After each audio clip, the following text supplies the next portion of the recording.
Buenas tardes, iglesia.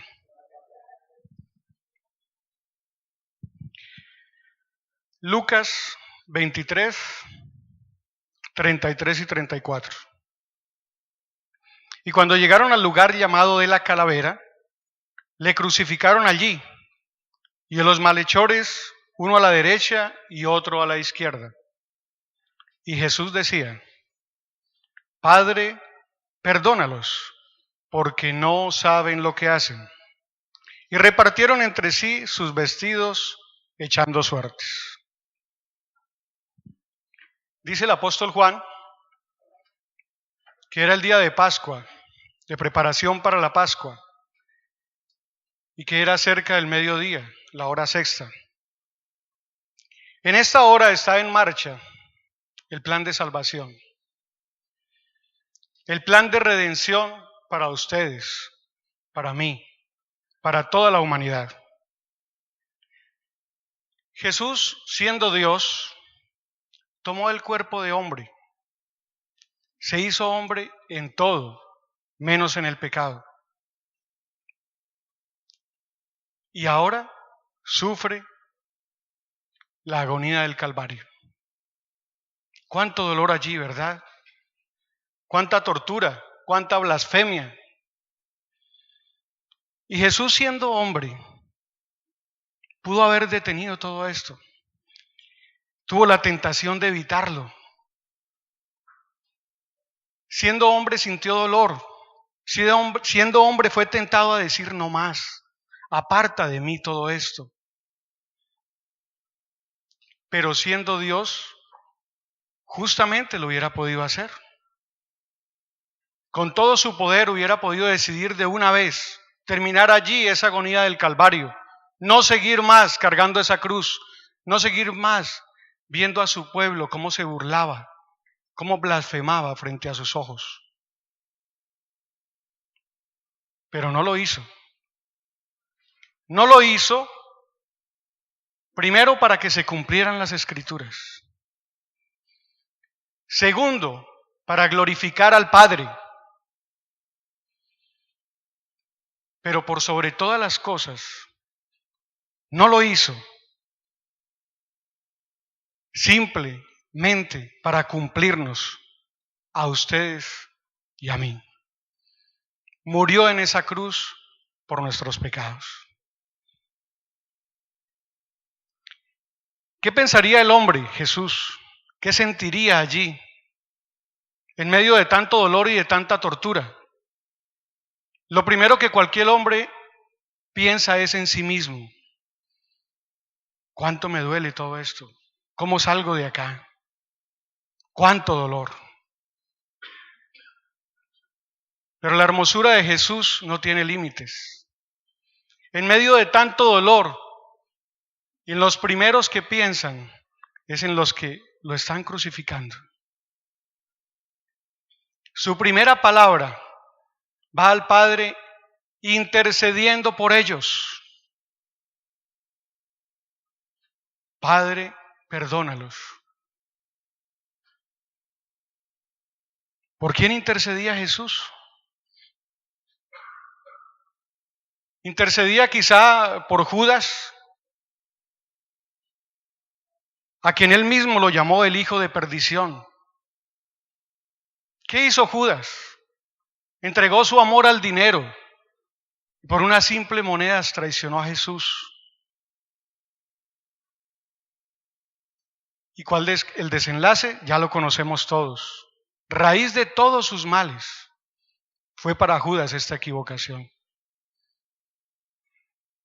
O seguramente Jesús oraba por todos aquellos que le habían seguido durante sus 3 años de ministerio y estaban allí sentados al pie escuchándoles cuando Él les enseñaba por intermedio de parábolas, cuando les decía lo que tenían que hacer.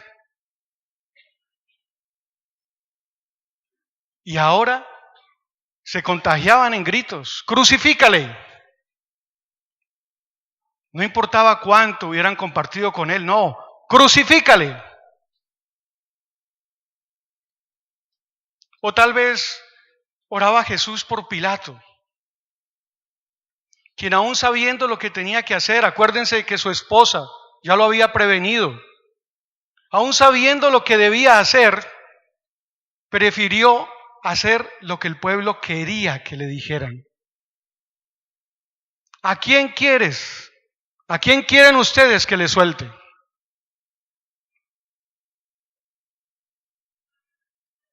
O seguramente oraba por su discípulo Pedro, previamente advertido. Y no valió la advertencia, aún así negó a Jesús. O tal vez oraba por los demás hombres de confianza, por sus otros 10 discípulos, que no los veía por ningún lado. Aquellos a quienes les había dado instrucción clara de lo que debían hacer en este momento, y no estaban allí. Presos del temor de la cobardía, huyeron, se escondieron. O tal vez oraba por toda la muchedumbre que se contagiaba del morbo y del amarillismo de ver ese sufrimiento y agonía de la cruz. Cuánta blasfemia le dijeron en todo ese camino al Calvario. Cuánto morbo había allí en cada uno de los que acompañaban este sufrimiento del hombre. O tal vez oraba por aquellos soldados que simplemente cumplían órdenes incoherentes, claro, dirían algunos. Nos estamos pasando. Cuentan las Escrituras que realmente se pasó el proceso de la cruz con Jesús. Fue mucho más cruel de lo normal. Y por eso algunos soldados quizás se previnieron y dijeron, nos estamos excediendo, pero aún así cumplieron las órdenes. ¿Por quién más oraría Jesús? La lista no se acaba y ahí estamos incluidos ustedes y yo. Porque se cumple la profecía de Isaías, cuando decía claramente que Él cargaría los pecados de muchos. Ahí está cargando los nuestros también. Quizá hacer un momento de reflexión nos sentiremos identificados con alguno de todos ellos por los cuales Jesús oraba en la cruz. Y no bastaba con eso. Jesús se justificaba ante el Padre. Le decía, es que no saben lo que hacen. Pero ya vimos que todos sabían lo que tenían que hacer en este momento. Y sin embargo, fallaron. Todos sabían y todos fallaron. Pero la misericordia de Jesús es así. Padre, no saben lo que hacen. Como si el Padre no supiera que fallaron queriendo fallar. ¿Cuántos nos sentiremos identificados? Llegó el momento de dejar de ser espectadores cada año al pie de la cruz. Llegó el momento de sentirnos allí. ¿Cuántas veces crucificamos a Jesús cuando fallamos? ¿Cuántas veces lo volvemos a colgar del madero cuando nos equivocamos aún sabiendo lo que tenemos que hacer? Jesús lo decía en la parábola del siervo infiel. Decía, al que no conoce la voluntad de su Señor. Decía, mas al que sin conocerla hizo cosas dignas de azotes, será azotado poco. Pero luego, para los que sabemos los que tenemos que hacer, aquel siervo que conociendo la voluntad de su Señor no se preparó ni hizo conforme a su voluntad, recibirá muchos azotes. Nosotros sabemos lo que tenemos que hacer.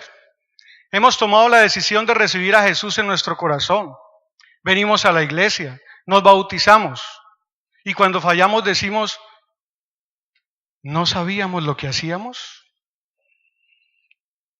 Nos congregamos con nuestros hermanos, hacemos los niveles bíblicos, recibimos exhortación, aceptamos el consejo de nuestro pastor, de nuestros hermanos, pero aun cuando fallamos sacamos la disculpa de no sabemos lo que hacemos.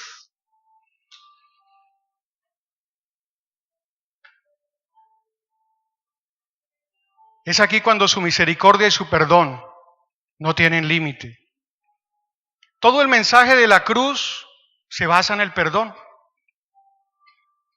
Jesús, con todo su poder y toda su grandeza, hubiese podido pedirle al Padre: Padre, júzgalos, elimina a mis enemigos, pero pidió perdón por ellos. Nos está enseñando el perdón. Más de 150 oportunidades en la Biblia nos hablan sobre el perdón, nos exhortan sobre el perdón. Y Jesús le decía a Pedro y luego a nosotros: no hay que perdonar una, ni 7. ¿Cuántas veces? 70 veces 7. Sin límite. ¿Y nosotros perdonamos?